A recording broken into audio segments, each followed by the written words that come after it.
બનાસકાંઠાની સભામાં ભાજપ પ્રદેશ પ્રમુખે ગેનીબેન ઠાકોરના વિસ્તારમાંથી સ્થાનિક સ્વરાજ્યની ચૂંટણીમાં ભાજપને મળેલા વિજય પછી આપેલા પ્રવચનમાં ભાજપ પ્રદેશ પ્રમુખ જગદીશ વિશ્વકર્માએ સ્ત્રીઓના પાલવ અંગે વાપરેલા શબ્દોના પ્રતિભાવમાં કરશનબાબુ ભાદરકાએ પ્રતિક્રિયા આપી છે અને માફી માંગવી જોઈએ તેમ જણાવ્યું છે।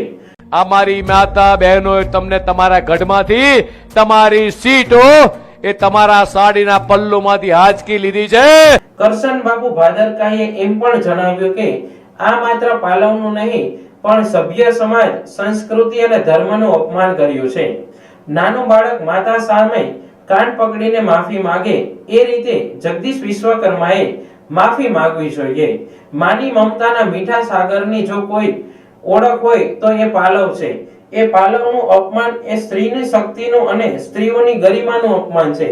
પાલવ એ સમર્પણ, ત્યાગ, લાગણી અને ભાવનાઓનો મીઠો સાગર છે। આ પાલવમાંથી કંઈક લઈ લેવાની વાત એ નકારાત્મક રાજકારણ છે જે સભ્ય સમાજને ગુમરાહ કરવાનું કૃત્ય છે। માટે માફી માંગવી જોઈએ તેમ કરશનબાબુ ભાદરકાએ કહ્યું હતું। પાલવસ્ય અપમાનઃ સ્ત્રીયાઃ અપમાનઃ એવ, અર્થાત પાલવનું અપમાન એ સ્ત્રીઓનું અપમાન છે। ભાજપના પ્રદેશ પ્રમુખ જગદીશ વિશ્વકર્મા સર, તમે પાલવનું અપમાન કર્યું છે। મારે તમને કહેવું છે કે પાલવ માની મમતાના મીઠા સાગરની જો કોઈ ઓળખ હોય તો એ પાલવ છે।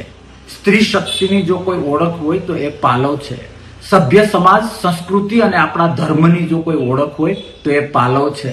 તમે રાજકારણમાં, નકારાત્મક રાજકારણમાં એ પણ ન વિચાર્યું કે માનો પાલવ કે સ્ત્રીનો પાલવ એ સમર્પણ, ત્યાગ, લાગણી અને ભાવનાઓનો એક મીઠો સાગર છે।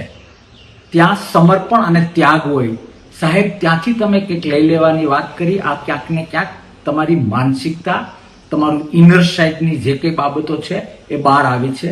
ખરેખર ખૂબ દુઃખની વાત છે।